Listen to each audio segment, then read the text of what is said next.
If you're interested in brewing, you're bound to ask the same question that I did. What kind of equipment do I need? And today, that's exactly what we're going to do. We're going to go through all of the hardware you're probably going to need for doing an extract brew. Now, the great thing about beer brewing is you think you're going to need a whole load of equipment.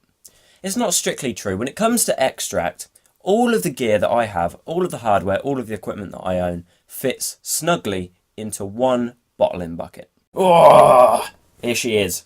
Right, everything you need is in here, give or take a couple of things. When I say a couple of things, I mean the really big objects. For example, your stainless steel pot that you might steep your grain in. That goes on the hob. Your immersion chiller, if you choose to use one. But all of the hardware that you need to get started fits snugly into a container just like this. And that's absolutely wonderful, because technically it means you can brew anywhere. Alright, let's get straight into it. We're just going to go through everything one at a time. First thing out, your sanitizing solution.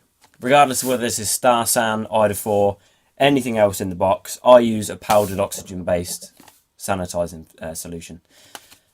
This is a must, a real must. A pack of muslin bags. You can buy these in stock in a bag of 10, which is great because most of the time you're either going to use 1 or 2 on brew day, which means effectively this pack will probably last 5 to 7 brew days. A bottling wand for bottling day to ensure that you get the right volume in your beer bottles every single time. Again, a must. Irish moss, or its counterpart, well flock, for clearing your beer in the last 15 minutes. A churl jar, essential for hydrometer readings. A wine and beer thief. Now, this is an option.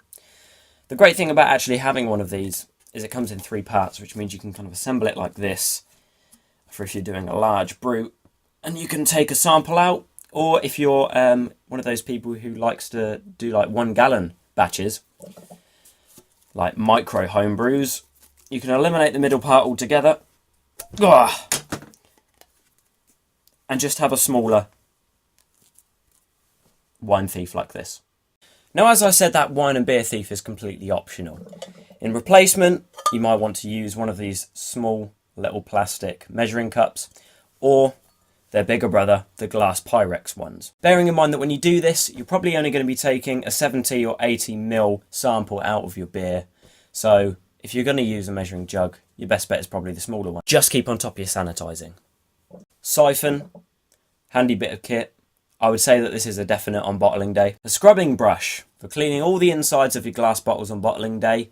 Not only, well, this is optional, but come on, it's like £1 from Wilkinson's. You might as well get it. A thermometer, definitely not optional. Regardless of whether it's glass or digital, get one. A couple of stirrers or paddling sticks.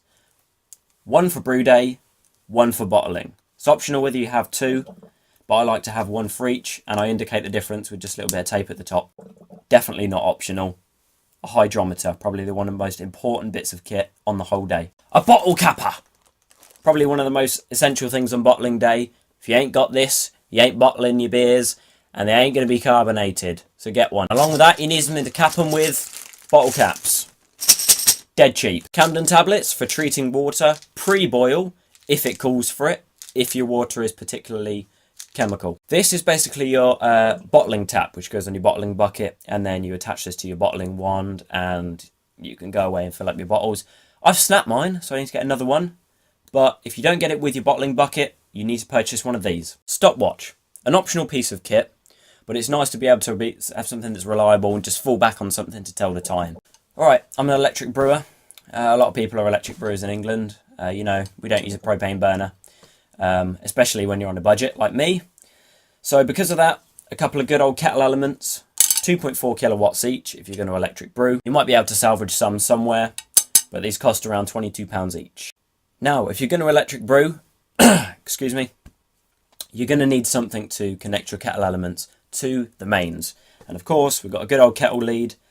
This is the original type, not the new type. I believe kind of the female plug, it's a little bit more squarer than the new type.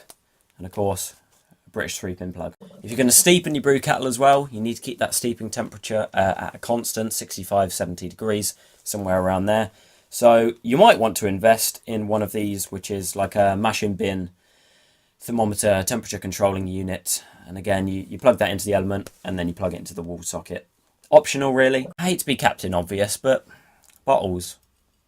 buy them in advance. Don't leave it to the last week before bottling day, just in case you need to buy them online and they don't come within a week. You're going to transfer all your beer to your bottling bucket and you're going to have nothing to put them in. Bottles. Again, it might be a tad too obvious, but the bottling bucket itself, you're going to need one of these with a hole drilled in it for your tap. Oh boy, this is awkward. Right, we've got our brew kettle or our boiling bin for brew day. Again, 40mm hole on either side for 2 kettle elements.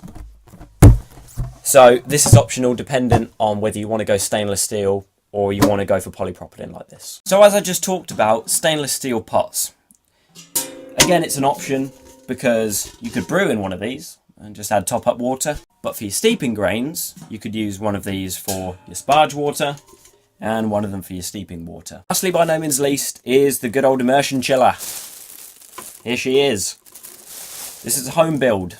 Now for your first brew, you might want to leave this out, but it's going to reduce your stress levels. Let me just say that. So again, you know, it costs a reasonable amount, £25. I'm going to leave that for another video though. But yes, an optional piece of kit, but it will make your life easier. Now I've left one thing out, just one little thing I've left out, which I'm now going to address for Fermenter. You know, obviously I can't pick this up because there's beer in there right now. But basically this is the last thing your fermenter, I'm going to ferment beer in, yes, and an airlock. Now an airlock will generally come with a bung, the main piece of the airlock, this is the British style S-bend, hate it, absolutely horrible, and just a little protective cap for the top. So that's something to think about.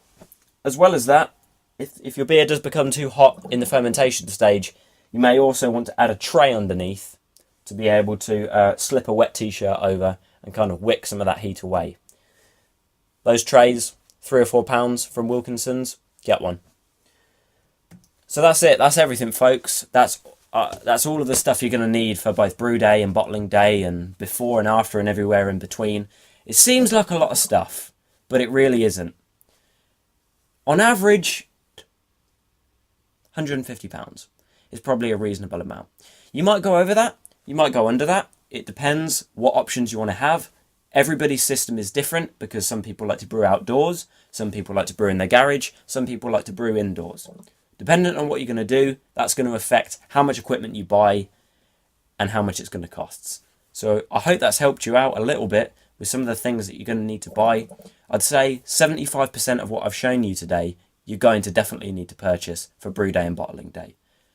I hope this has been of help. Keep that in mind. Peace out.